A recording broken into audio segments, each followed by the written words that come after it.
Hello fire signs, welcome to Like a Tarot. Angels and guides, please guide us gamit ang personalized cards. Ano ang message ng person ng mga fire signs? Ikaw na lang bahalang tumukoy kung si person mo ito o ikaw. Tuwing maaalala ko, nalulungkot pa rin ako. Mukhang marami kayong happy memories at yun yung naaalala niya.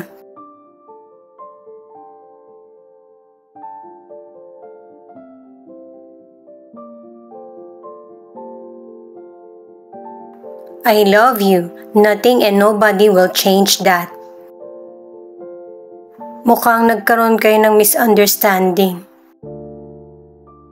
At ito yung sinisiguro niya sa'yo na walang nagbago.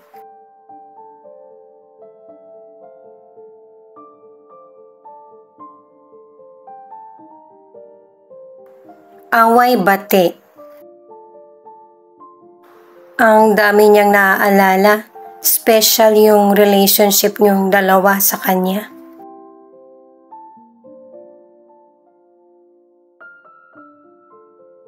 Ay wala na pala kayo. Gusto ko ang relasyon natin dati, noong tayong dalawa pa lang. Miss ko yon. Mukhang hindi nyo naging priority ang relasyon dahil na rin sa responsibilidad o kaya situation. At saka mukhang mas marami yung pagsisisi at panghihinayang.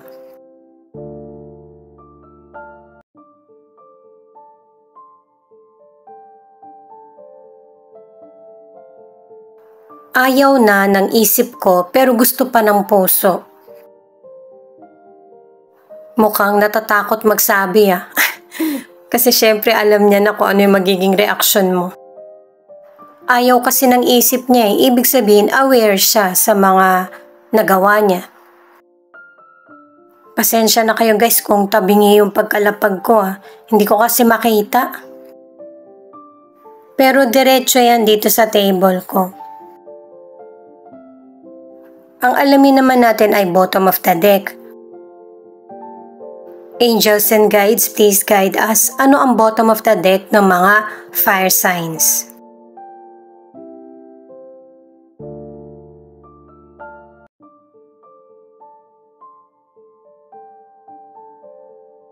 Knight of Pentacles in reverse. Ang advice ng card na ito na yung mga decisions mo ang magpapabago sa buhay mo. At saka ang ilan sa inyo kailangan ng patience. Yung bang naiisip mo rin kasi na paulit-ulit na lang yung buhay mo pero hindi mo na-achieve yung goals mo. At saka huwag kang panghinaan ng loob. Kailangan maniwala ka sa sarili mo at mag-move forward. Ngayon naman guys, alamin natin kung ano yung situation, challenge, past, future, hope, at saka outcome. Mamaya na lang natin alamin yung patungkol sa career, money, at saka health.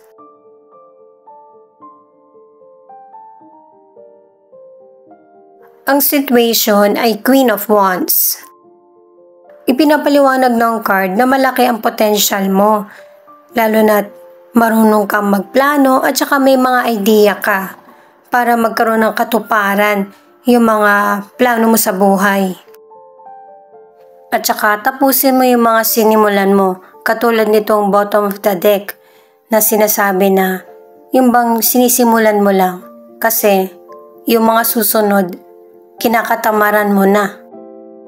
At ito yung dahilan, Nine of Wands, yung challenge. At itong Nine of Wands in reverse ang nagsasabi na may mga tao sa paligid mo na pinapahina ang loob mo kasi dala ng inggit. Ginagawa nila yon para hindi ka makausad. Kaya magtiwala ka sa sarili mo at magpatuloy sa buhay kasi marami ka pang ma-achieve. Huwag mong pansinin yung ibang tao. Focus ka lang sa sarili mo. O ayan Six of Wands na ang ibig sabihin ay victory. Halimbawa, napangasawa mo yung taong mahal mo or natanggap ka sa kumpanya na ina-applyan mo. Yung sunod-sunod na achievement. Ang ilan sa inyo, hindi ka naman mayaman pero meron kang sapat. Yung mga kakulangan napupunan mo. At saka, ang ilan sa inyo madiskarte kaya na-achieve mo yung goals mo. Nagsipag ka kasi sa past mo. Ito naman yung sa future, 7 of Cups. Ito naman, marami kang magiging choices sa buhay mo. Pwedeng positive ito or negative, pero dapat alam mo kung ano yung priorities mo. Sa mga single, take your time na suriin kung ano yung mga plano mo sa buhay para mapipili mo yung tamang love na para sa iyo. Sa mga nasa relationship, ano man yung mga hidden desire nyo ng person mo, kailangan pareho nyo itong pagdesisyonan. Itong The Hangman na hope, pinapaunawa ng card na may sitwasyon na kailangan ng i-let go at may sitwasyon na kailangan tanggapin. Katulad sa mga single, hindi na importante yung nakaraan, importante yung present para maaasikaso mo yung sarili mo at yung bagong love na darating.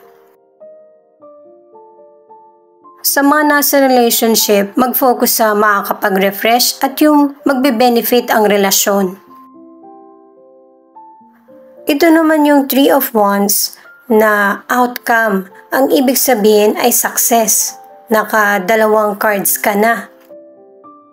Future na ito guys. At saka ito yung time na tinatanaw mo yung buhay mo na tinatahak ang magandang direksyon. At feeling mo napaka-blessed mo. Open-minded ka at saka yung future mo, pinaplano mo ng may pag-iingat. Yung magandang pag-uugali mo ang nagpapa-attract lalo sa mga positibong oportunidad. Ang ilang single, pinapriority mo yung pagiging malaya mo at saka hindi mo pinipilit na magkaroon ka kagad ng relasyon. At ang ilan naman sa inyo na nasa relationship, yung relasyon nyo ay patungo sa happiness. At saka hindi magtatagal ang problem sa relasyon nyo kasi ang ilan sa inyo open yung pakikipag-communicate sa person. At saka paglabanan nyo ng person mo yung mga problema ang kinakaharap para maging masagana ang future nyo. Naka-2 cards ka na sa career, meron mga sunod-sunod na oportunidad or project. Kailangan ng concentration at saka focus. Huwag mong sunggaban lahat ng mga pagkakataon. Yung kaya mo lang para hindi ka magmamadali at magawa mo ng tama yung trabaho mo or negosyo. Katulad nitong sa financial, na ang ilan sa inyo na biktima ka or may posibilidad na mabiktima ka ng betrayal o kaya ng scams. Kaya kailangan talaga na hindi magmadali or magpatangay sa emotion o kaya mga naririnig na akala mo totoo, peke pala. Magaling mag-edit yung scammer kaya ingat kayo. Sa health, itong 8 of Swords na ang ibig sabihin kung meron kang anxiety o kaya stress na nagiging malubhana, kailangan mo na magpatingin sa professional o kaya doktor. At saka magpapayat na tayo guys, kailangan ko din yan eh. Yung mag-invest ka ba, yung mag-effort ka na mabawasan yung timbang mo kasi malaking tulong yan para makaiwas ka sa mga malubhang sakit.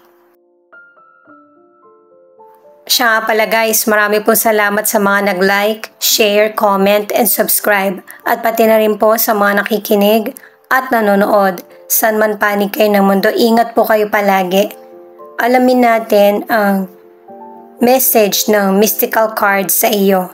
Mamaya naman ay angel number.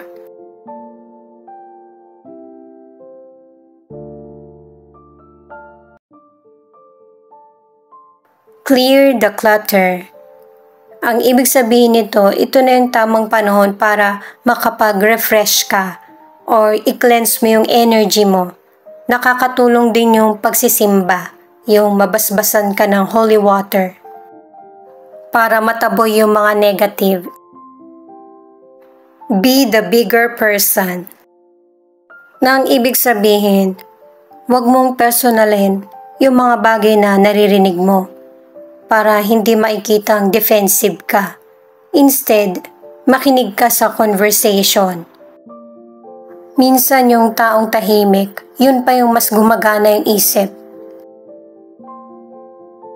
Ignite your passion. Na ang ibig sabihin, yung mga magandang pananaw mo ang mag-energize sa bawat area ng buhay mo, sa relasyon, career, or challenges.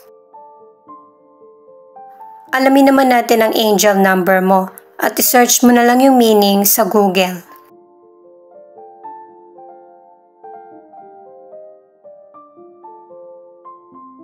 Three, 1, 6.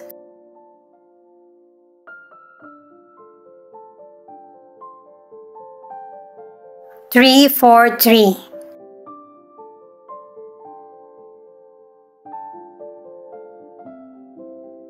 5, 5, 6.